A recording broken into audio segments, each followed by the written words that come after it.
Ouverture de la comparution immédiate, monsieur, au nom de Farrell Leona, Daniel Bob et Réo Cruz.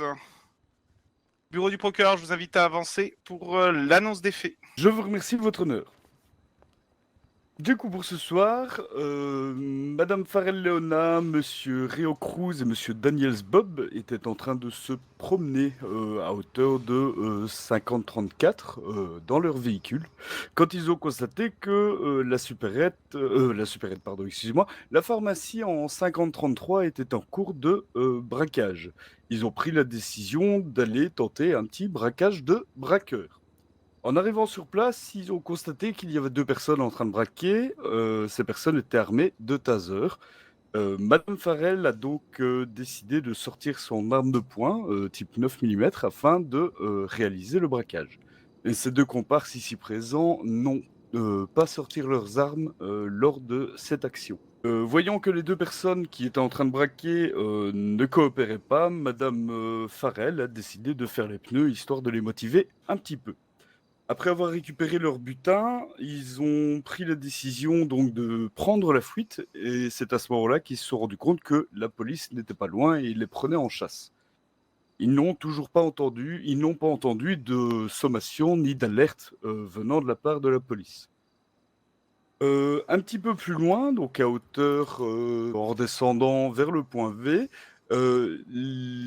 ils ont essuyé des tirs, mais vraiment, ils ont essuyé des tirs de catégorie 3 au niveau des pneus du véhicule, toujours sans avoir entendu au préalable des sommations de la part de la police.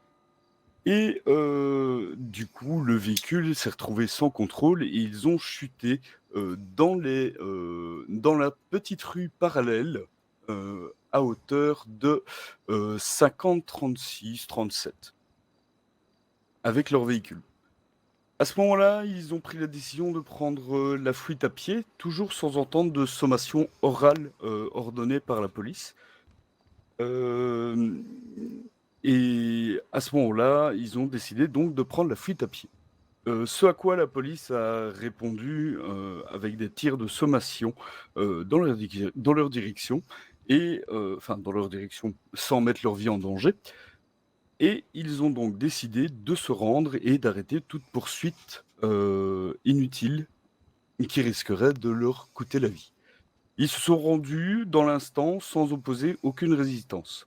Par après, ils ont appris que la police avait effectivement effectué ces sommations orales. C'est malheureusement la distance qui les séparait d'eux qui n'a pas permis l'audition de ces dernières. Voilà, votre honneur. Je vous remercie, procureur, je vous laisse retourner à votre place. Maître, je vous invite à avancer à la barre. Oui, s'il vous plaît.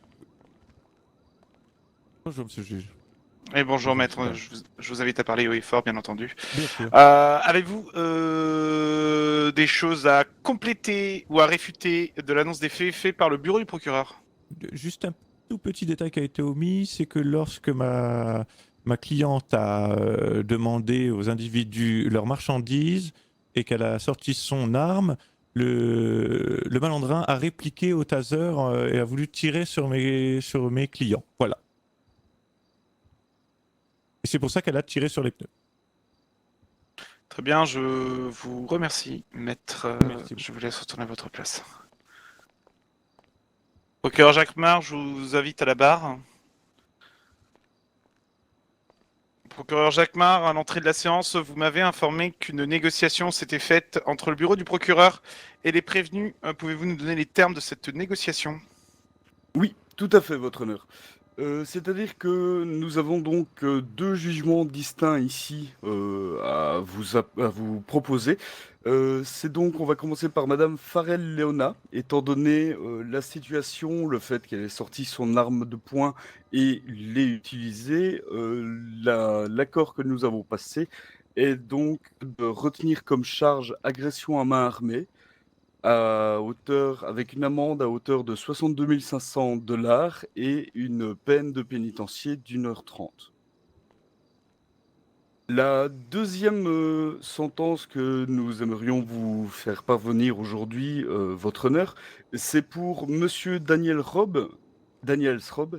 Bob, excusez-moi, et Monsieur Réo Cruz.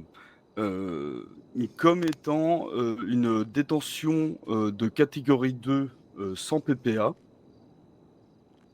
et ajouter à ceci une complicité à l'agression à main armée.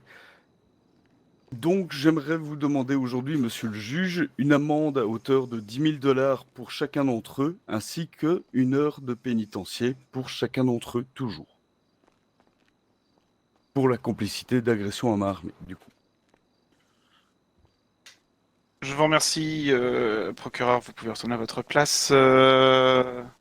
Maître, je vous invite à la barre. Bien. Maître, cette négociation s'est-elle faite sous la contrainte autant intérieure que l'extérieure du poste de police où vous vous trouviez lors de la proposition qui a été faite par le bureau du procureur? Absolument pas. Très bien. Êtes-vous conscient, maître, qu'une négociation avec le bureau du procureur ferme la porte à tout recours à une décision de justice émise par le bureau du juge? Mes clients et moi-même en sommes conscients, oui. Parfait, je vous remercie. Merci. J'invite à la barre Madame Farrell-Léona. La question sera identique que celle qui a été posée à votre avocat. Êtes-vous conscient qu'une négociation faite entre le bureau du procureur et vous ferme la porte à tout recours? Ouais. Est-ce que cette négociation a-t-elle été faite sous la pression? Non. Je vous remercie, Madame Farrell. Vous pouvez retourner à votre place. Monsieur Daniel Bob, je vous invite à avancer à la barre. Question toute similaire à Madame Farrell.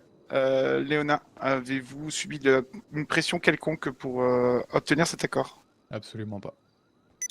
Très bien. Et donc vous êtes bien conscient que tout accord passé entre le BDP et vous ferme la porte à tout recours possible sur la décision qui sera remise ce soir? Je le suis.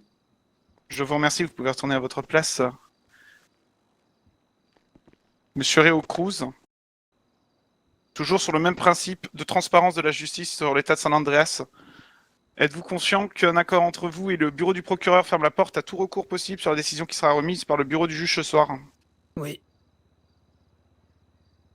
Est-ce que vous avez subi des pressions pour pouvoir valider ou demander cet accord? Non. Je vous remercie, vous pouvez retourner à votre place. Procureur Jacques Marin, avez-vous subi des pressions pour proposer à Madame Farrell-Léona, Monsieur Daniels Bob et Monsieur Réo Cruz cette négociation? Absolument pas, votre honneur. Très bien. La procédure s'est-elle faite dans les règles qu'encadre le code judiciaire de San Andreas? Tout à fait. Je vous remercie. Au vu des faits annoncés par le bureau du procureur, au vu manifestement qu'aucun des accusés ne prétend le contraire sur les faits annoncés par le procureur Jacques Marin, au vu que la négociation s'est faite en respectant l'ensemble des lois de l'État de San Andreas et du code judiciaire, le bureau du juge ne s'oppose pas à la négociation qui a été passée. Madame Farrell-Léona, vous serez donc amendée pour agression à main armée à la hauteur de 62 500 $. Vous effectuerez 1h30 de pénitencier en quartier de haute sécurité à Bolingbroke. Monsieur Daniel Bob, Monsieur Réo Cruz, vous serez condamné ce soir pour détention de catégorie 2 sans PPA et complicité d'agression à main armée. Votre amende sera de 10 000 $ chacun et vous effectuerez 1 heure de pénitencier en quartier de haute sécurité à Bolingbroke. Comme l'indique le code judiciaire de San Andreas, tout accord passé avec le bureau du procureur ferme la porte à tout recours. À la fin de ce tribunal, les agents vous feront régler votre amende et vous serez transféré directement. Les mandats seront émis. La séance est levée. Je vous remercie.